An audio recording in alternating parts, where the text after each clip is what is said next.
100 Hint Street, or give me a call at 690-6695. That's 690-6695. Crossroad Auto Sales. We won't leave you stranded at the crossroad. WOCA. Ocala.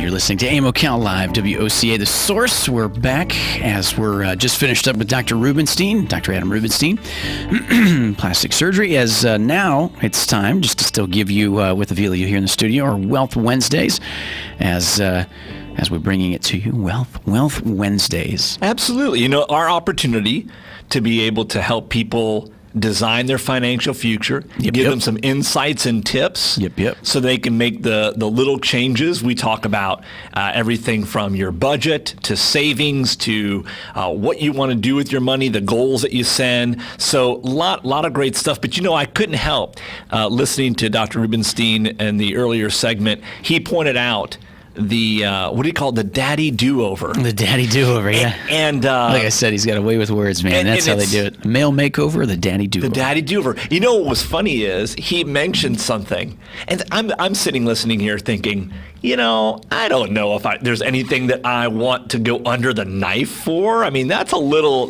much. However, when he mentioned, you know, most men have that spot underneath their chin here that they just kind of want it. And want it done up, a profile.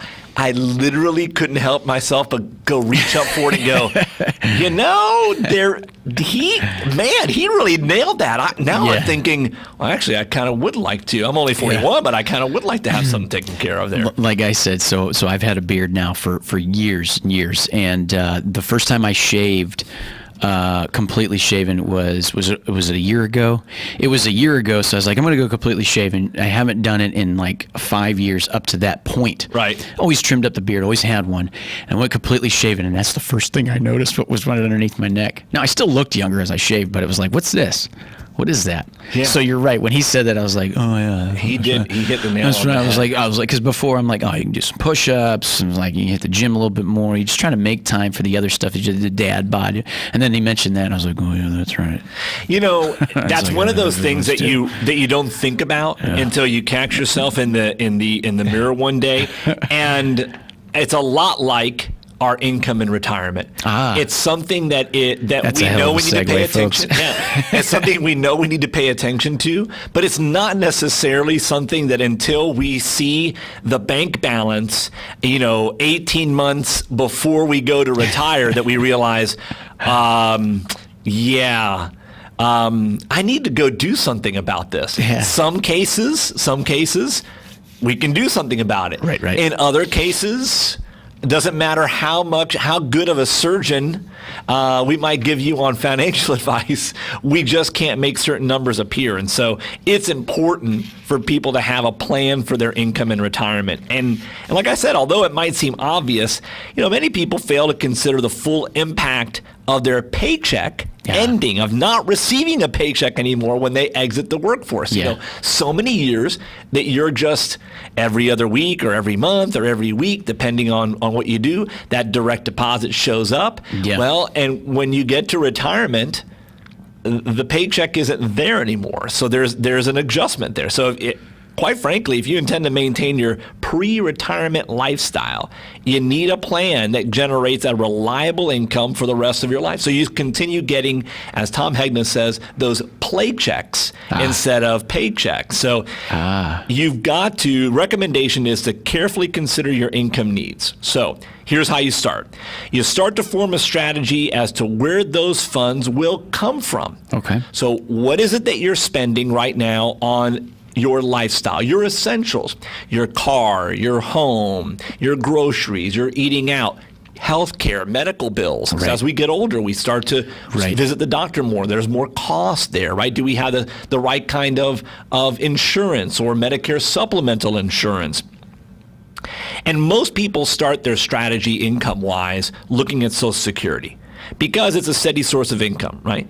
But each retiree, each person, you have to consider the best way to claim Social Security so you maximize your benefits. So if you're married, you and your spouse should work together. Figure out the best way to take your Social Security benefits, and a good plan is a great way to start. Start by logging in at Social Security on their website and finding out what is the projection of what you get at certain ages.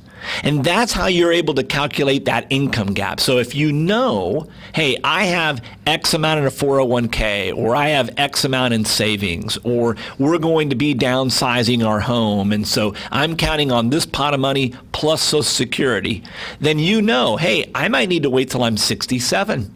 Or I have enough in savings, I can go ahead and retire at 62, because you've got that number of what you need. What ends up happening in most instances is that there's a gap, an income gap.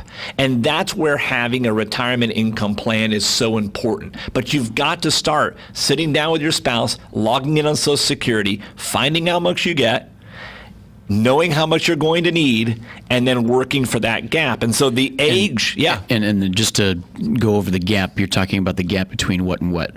Between your lifestyle and the actual income that you're going to be receiving. Right. And like you said, with the idea of the change, even the mentality is different when, like you said, you don't see that check as often, like you prefaced at the beginning.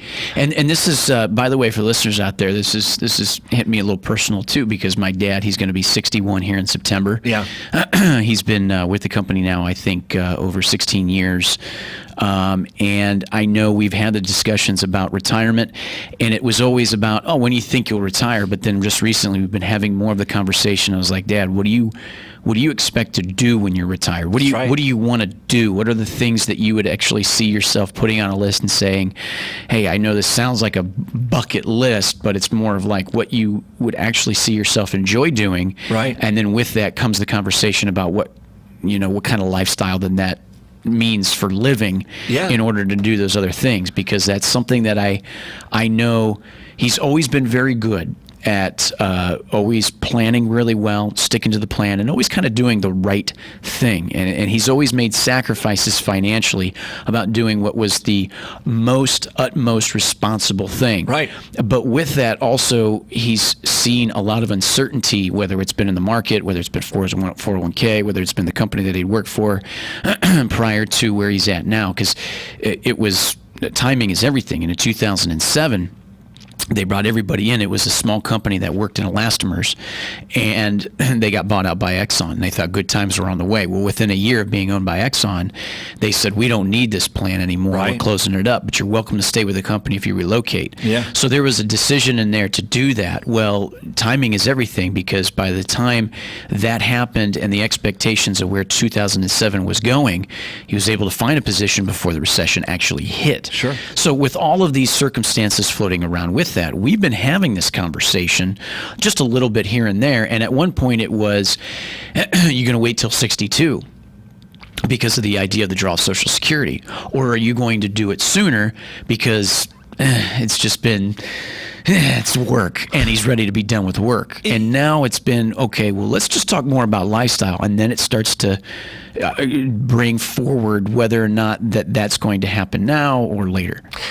The important thing, particularly because of this pandemic, it's affected a lot of people that are still working, that are on the verge of retirement. And so they need to really analyze exactly those steps. It starts with finding out what you'll be receiving from Social Security. Yeah. Look, I'm telling you right now, Social Security, if there are no changes that take place, and that comes from payroll tax, right? Okay. So no changes that take place, Social Security will have to, in 2021, next year, start dipping into reserves.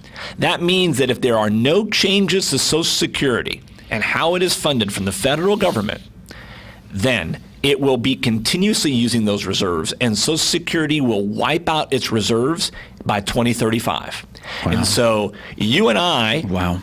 millennials, Gen Xers, millennials, really not going to be counting on Social Security. We need to start doing a better job of saving up to 15%, many experts agree, of what our income is specifically for retirement. But if you're on the cusp and on the verge, start by creating the account, finding out how much money that you have, and then preemptively working on deciding what age I can take Social Security and what do I need to do to fill in the gap. When you have your budget, you know what you're going to be coming in, you have your gap number.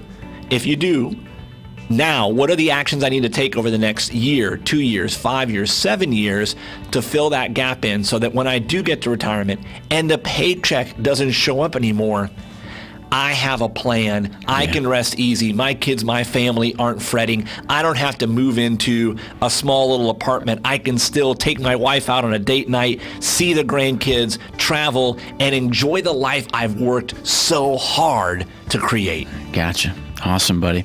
As we reach the top of the 9 o'clock hour, WOCA, we're back after this.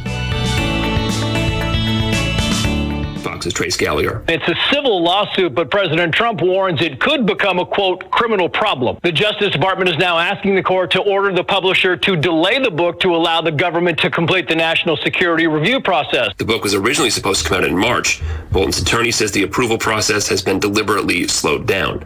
America's listening to Fox News.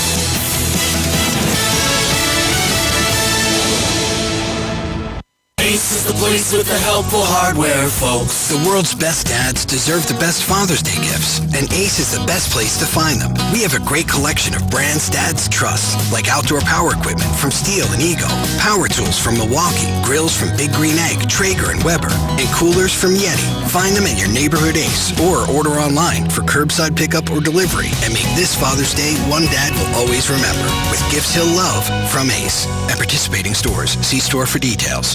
How much money would you like to save just by doing something you're already doing? How about 40%? With Allstate, safe drivers can save 40% just by doing something they're already doing. Driving safe. That's right, 40% just by driving safe. Visit Allstate.com or call a local agent for a quote today and see just how much you can save when you drive safe with Allstate. Not available